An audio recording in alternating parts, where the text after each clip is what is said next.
My parents cut me off after my perfect sister accused me of stealing her bracelet. Until Grandma's Christmas gift ripped the mask off their years of lies, I grew up in what looked like the classic suburban family. Mom, Dad, younger sister Emma, and a modest house with a tidy lawn. From the outside, we were the family in the Christmas card photos. But anyone who spent real time with us knew the air in our home was thick with favoritism. My parents had 2 daughters, yet somehow only one of them ever really mattered. When we were little, things were balanced. Emma and I were both bright, both talented.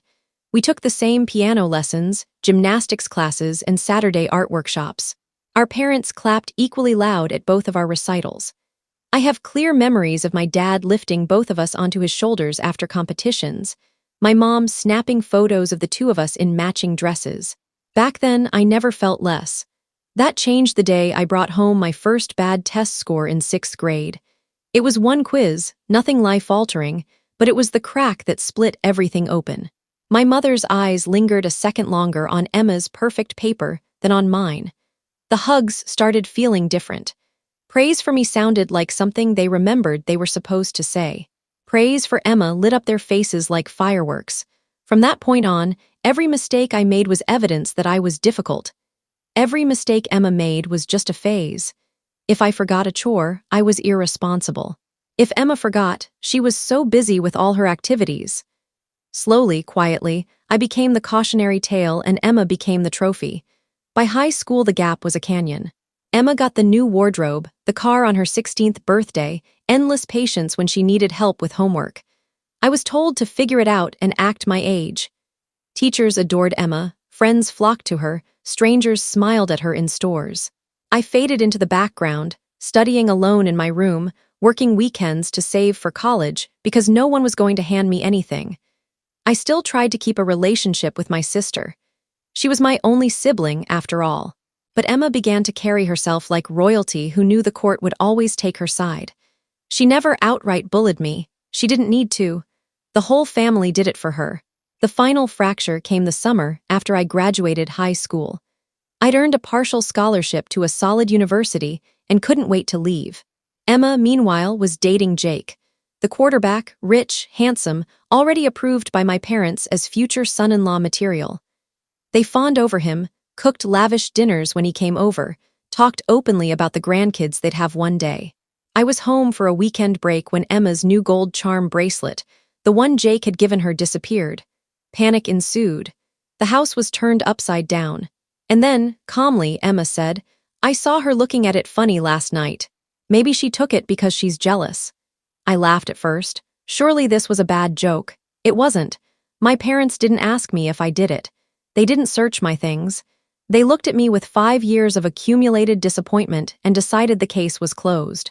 My protests fell on deaf ears. Dad's exact words, "We always knew you envied her, just give it back and we'll forget this happened." I had nothing to give back. I had never touched the bracelet. But facts didn't matter, narrative did. They gave me an ultimatum: produce the bracelet or get out. So I packed 2 suitcases, walked out, and never spent another night under their roof. For the next 5 years, I was on my own. I worked 2, sometimes 3 jobs while finishing college. There were weeks I ate nothing but rice and frozen vegetables. I slept on friends' couches more times than I can count. My parents never called. Mutual friends told me Emma was flourishing. New job, secured through Dad's contacts. Still with Jake, wedding planning already underway. The only person who refused to erase me was my grandmother, Dad's mom. She sent birthday cards with a $20 bill and a short note. "I'm proud of you." She never pressured me to reconcile, never defended my parents.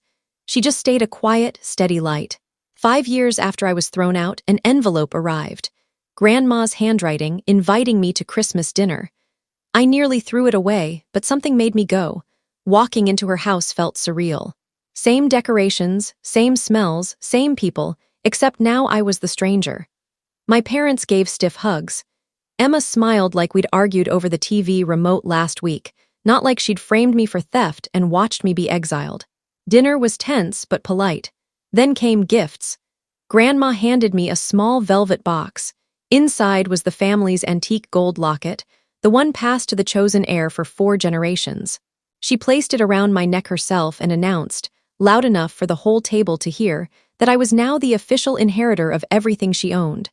The house, the land, the accounts. You could have heard a snowflake land.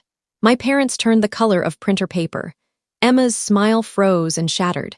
Within minutes, the apologies began, whispered in the hallway, teary-eyed pleas about second chances, and family sticking together.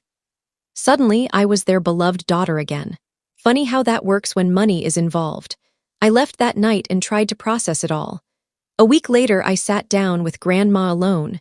I needed to know why. She didn't mince words. She had watched the favoritism grow like mold for years. She had seen me fight for every inch while Emma was handed the world. She had waited, silent, to see who each of us would become without training wheels. And she had decided the family legacy belonged in hands that knew its worth. The fallout was immediate.